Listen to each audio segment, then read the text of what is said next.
Hello दोस्तों, स्वागत है आपका हमारे चैनल इंडियन अफेयर्स पर। दोस्तों, इमेजिन करिए कि आप किसी फ्लाइट में ट्रैवल कर रही हैं और फ्लाइट का पायलट ही सो जाए। ऐसे में आपकी और बाकी सभी ट्रैवलर्स की क्या हालत होगी? ये सिर्फ इमेजिन ही किया जा सकता है। फ्लाइट के दौरान किसी पायलट का सोना या फिर सिर्फ झपकी ही लेना कितना खतरनाक हो सकता है, ये हमें किसी को बताने की जरूरत नहीं होगी, क्योंकि ये तो सबको ही पता है। पर इस बारे में एक फैक्ट ऐसा भी है जो शायद ही आप सब में से किसी को पता हो, और वो ये है कि इंडिया में फ्लाइट के दौरान पायलट्स का सोना या झपकी लेना इतना भी अनकॉमन नहीं है। यहाँ तो सिचुएशन इतनी खराब है कि इंडिया में ऑन एवरेज लगभग 66% पायलट्स कॉकपिट में ही सो जाते हैं या झपकी लेते हैं। अभी recently fatigue ट्रिगिंग day time sleepiness topic पर एक सर्वे किया गया, जिसमें सामने आया कि लगभग 66% पायलट्स ने खुद एक्सेप्ट किया है कि वो फ्लाइट के टाइम कभी कभी कॉकपिट में ही सो जाते हैं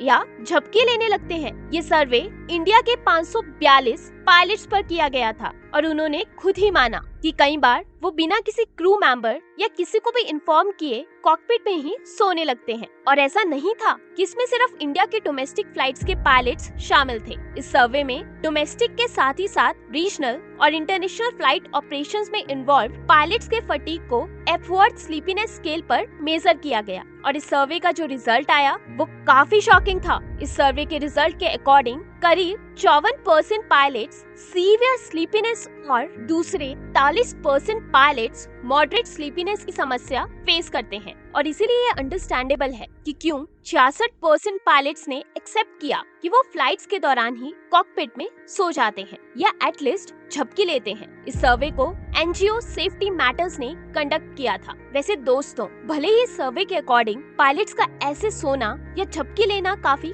कॉमन है, पर इसका मतलब ये बिल्कुल नहीं है कि ये सेफ है। ऐसे फ्लाइट्स के दौरान पायलट्स का सोना या सिर्फ झपकी भी लेना काफी खतरनाक है, और इसका प्रूफ है वो एक्सीडेंट्स जो इसकी वजह से होते हैं। आज तक कई बार ऐसे एक्सीडेंट्स हो चुके हैं जिनमें फ्लाइट क्रैश के पीछे की वजह फ्लाइट के पायलट का चलती फ्लाइट में सो जाना था। वैसे अगर 2010 में हुए मैंगलोर क्रैश को ही याद करें तो उस एक्सीडेंट में करीब 158 लोगों की मौत हो गई। और गेस करिए उस क्रैश के पीछे रीजन क्या था? उस क्रैश के पीछे का एक बहुत बड़ा रीजन पायलट की चलती फ्लाइट के दौरान सो जाना। Thanks for watching, and please like, share and subscribe our channel, and don't forget to press the bell icon so that you never miss a notification from us.